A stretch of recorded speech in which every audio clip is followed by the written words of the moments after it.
प्रिय विद्यार्थियों, मैं doctor Sunil Kumar Sharma, BA part second Hindi साहित्य प्रथम प्रश्न पत्र में अब तक मैंने आपको इस प्रश्न पत्र से संबंधित रस, रीति आदि और रीति काव्य का जो परिचय है वो परिचय प्रदान किया। इसके साथ साथ पिछली कक्षा से मैंने आपको आपकी जो पाठ्य पुस्तक रीति काव्य है उस रीति काव्य के प्रथम आचार्य कवि केशवदास, इन केशवदास का और इनकी रचनाओं का संपूर्ण परिचय और केशवदास की जो विशेषताएं काव्य की वो आपके सामने मैंने विस्तृत जानकारी के साथ प्रदान की थी।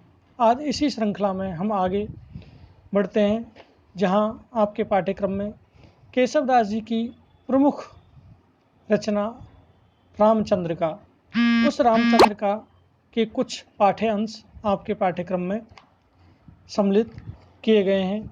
उन्हीं पाठ्य अंशों में से सबसे पहले श्री केशवदास जी की रामचंद्रिका के बालकांड में सरस्वती वंदना से संबंधित इनका पहला पद है। उस पद की व्याख्या मैं आपके सामने सप्रसंग रूप से प्रस्तुत करने जा रहा हूं। बालकांड का प्रथम पद इस प्रकार से है। बानी जग रानी की उदारता बखानी जाए, ऐसी मति कहाँ दो कौन की भयो। देवता प्रसिद्ध सिद्ध ऋषि राज तप वृद्ध, कहीं कहीं हरे सब कहीं न केहू लगी लई। भाभी भूत वर्तमान जगत बखानत है, केशवदास केहू ने बखानी काहू पे गई। वर्णे पति चार मुख पूति वर्णे पांच मुख, नाती वर्णे 60 मुख तदपि नई नई। बानी जग रानी की उदारता बखानी जाए, ऐसी मति कहाँ दो कौन की भई। इस प्रकार से ये जो पहला उनका केशवदास जी का बालकांड का प्रथम पद है, जिसमें केशवदास जी ने माता सरस्वती, गणेश जी और समस्त देवताओं की आराधना करते हुए मंगलाचरण के रूप में उस पद को प्रस्तुत किया है। वाणी, कुछ शब्दार्थ हैं जिनका मैं शाब्दिक करता आपके सामने स्पष्ट रूप से प्रकट करना चाहता हूँ। वाणी, वाणी का मतलब होता है बोलना, वाणी। और वाणी की जो देवी है अर्थात वाग देवी माता सरस्वती को कहा जाता है कि जो हमें बुद्धि प्रदान करने वाली देवी है वो माता सरस्वती है। पति वर्णे चार मुख, माता सरस्वती के पति ब्रह्मा जी हैं जो 4 मुखों वाले हैं।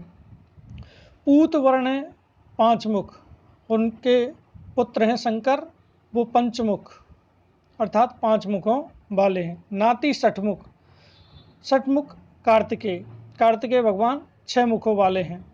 और गणेश जी ऋषिराज तपवृद्ध अर्थात वयोवृद्ध जो तपस्वी हैं।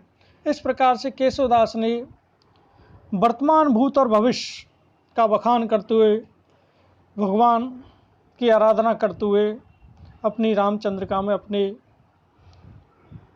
काव्य की निर्विघ्न समाप्ति के लिए ईश्वर से मनोकामना की है। अपनी रामचंद्रिका के प्रारंभ में मंगलाचरण करते हुए महाकवि केशवदास गणेश जी की वंदना स्तुति के पश्चात सरस्वती की स्तुति इस छंद में कर रहे हैं। सरस्वती समस्त संसार की स्वामिनी है, उसकी महिमा का वर्णन करने के लिए किसी के पास व्यापक उदार दृष्टि नहीं है।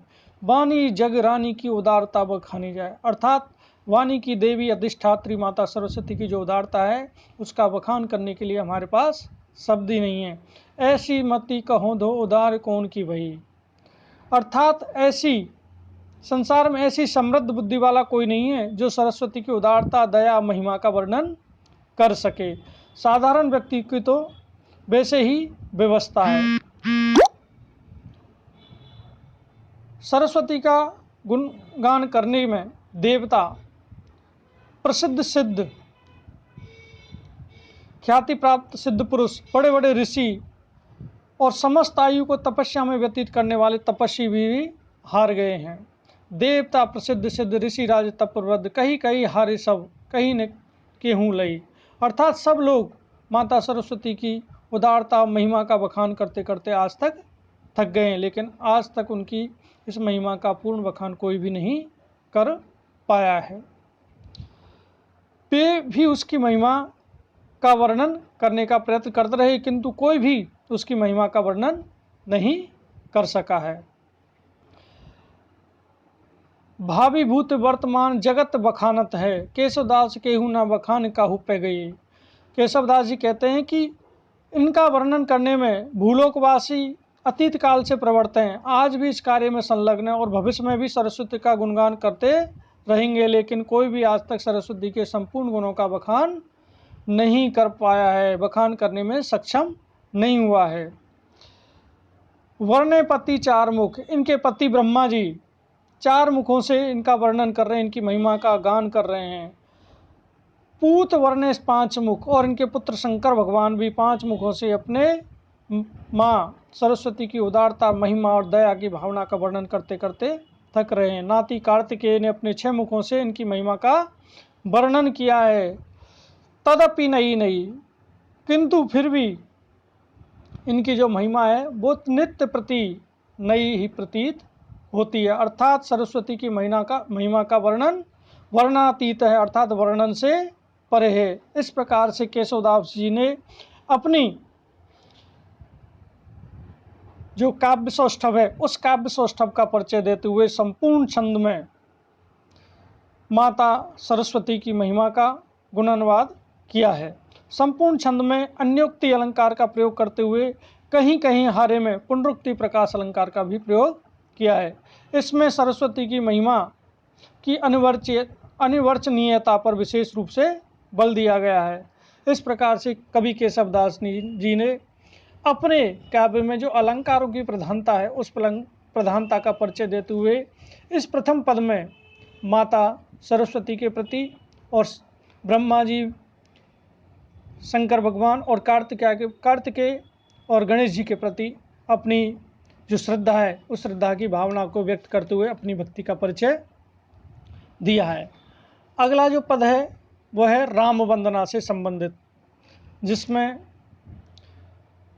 केशवदास जी कहते हैं पूरन पुराण और पुरुष पुराण परि, पूरन बतावे ने बतावे और उक्ति को, दर्शन देत जिन्हें दर्शन समझे ने, नेति नेति कहे वेद छाण आन युक्ति को, जानी यह केशवदास अनुदिन राम राम, रटत रहत न डरत पुण्य रुक्ति को, रूप देहि अनिमाही गुण देहि गरिमाही, भक्ति देहि महिमाही नाम देहि मुक्ति को।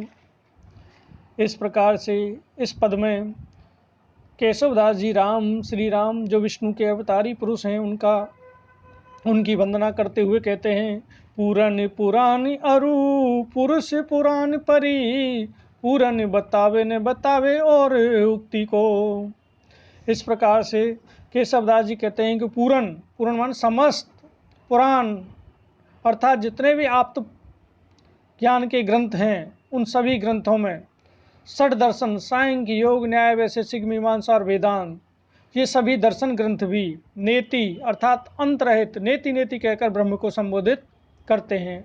आन माने अन्य, अनिमा, गरिमा, महिमा, 8 जो सिद्धियां हैं जिनमें से 3 महत्वपूर्ण हैं, अनिमा, गरिमा और महिमा। इस प्रकार से इन सभी सिद्धियों के ज्ञाता लोग भी उस ईश्वर परम ब्रह्म को अलग अलग प्रकार से नेति नेति कहकर उसको बखानते हैं।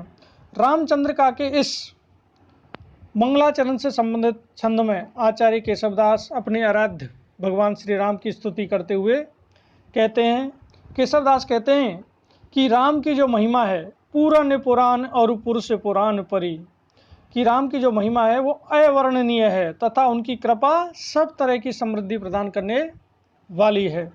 सभी पुराण ग्रंथ और प्राचीन पुरुष आप पुरुष भगवान राम को पूर्ण ब्रह्म मानते हैं, बताते हैं। पूर्ण बतावे ने बतावे और उक्ति को, वो सभी पूर्ण ब्रह्म का अवतार बताते हैं और किसी प्रकार की उक्ति का कोई उपदेश नहीं देते।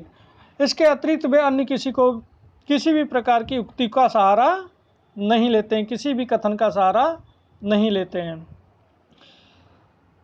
राम के जिस स्वरूप को सठ दर्शन भी स्पष्ट नहीं कर पाए, उसी स्वरूप में अपने भक्तों को साक्षात दर्शन राम प्रदान करते हैं।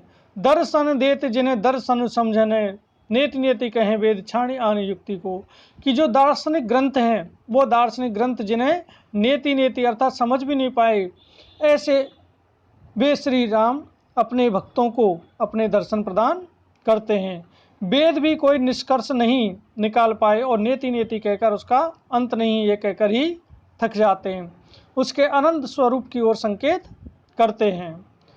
जानिए है केशवदास अनुदिन राम राम। केशवदास जी इसको जानकर समझकर, केशवदास जी इस सत्य को जानते हैं कि जो ब्रह्म श्री राम हैं वो अनंत हैं। ऐसी इस ज्ञान को प्राप्त करने के बाद अनुदिन राम राम, रात दिन वो राम राम का ही स्मरण करते रहते हैं। रटत रहत ने डरत पुनरुक्ति को, और बार बार श्री राम का नाम स्मरण करते रहते हैं। मुझे राम नाम की पुनरुक्ति अर्थात राम नाम के पृष्ठ पेशन में किसी प्रकार का कोई दोष दिखाई नहीं देता, अर्थात वो राम राम राम राम का स्मरण करते करते अपने आप को धन्य समझते हैं। रूप देही अनुमाई, गुण देही गरिमाई, भक्ति देही महिमा है, नाम देही मुक्ति को। इस प्रकार से केशवदास कहते हैं कि मुझे पूर्ण विश्वास है कि उनके रूप का चिंतन करने से अनिमा सिद्धि प्राप्त होती है, और उनके भक्ति से मुझे महिमा और उनके गुणों से गरिमा सिद्धि मुझे मिलती है, तथा नाम स्मरण से मोक्ष की प्राप्ति होती है। नाम देही मुक्ति को, अर्थात उनकी नाम के स्मरण से ही संसार सागर के जो जन्म मरण के भवबंधन है, उन भवबंधनों से मुझे मुक्ति प्राप्त होगी। ऐसा कहकर श्री राम के प्रति अपने संपूर्ण समर्पण के भावों को केशवदास इस पद में अभिव्यक्त करते हुए उनके प्रति पूर्ण श्रद्धा और निष्ठा के साथ अपनी भक्ति को समर्पित करते हैं। प्रथम पंक्ति में अनुप्रास तथा दर्शन शब्द के दो बार भिन्न भिन्न अर्थों से यमक अलंकार की प्रतीति इस पंक्ति में होती है। दर्शन देत जिन्हें दर्शन समझने, एक दर्शन प्रभु के साक्षात दर्शन से है और दूसरा दार्शनिक ग्रंथों से लिया गया है। नेति नेति राम राम में पुनरुक्ति प्रकाश अलंकार का प्रयोग, अर्थात नेति नेति और राम राम शब्द पुनः व्यक्त किए गए हैं। राम को परिपूर्ण बताकर कवि ने उनके स्वरूप को और उनके पूर्ण ब्रह्म की ओर संकेत किया है। इस प्रकार से संपूर्ण छंद में श्री राम नाम की महिमा और उनके प्रति भक्ति के अटूट विश्वास को और उनके पूर्ण ब्रह्म स्वरूप को कहकर केशवदास ने अपनी भक्ति और श्रद्धा को इस छंद में प्रस्तुत करके अपने समर्पण की भावना को व्यक्त किया है। धन्यवाद।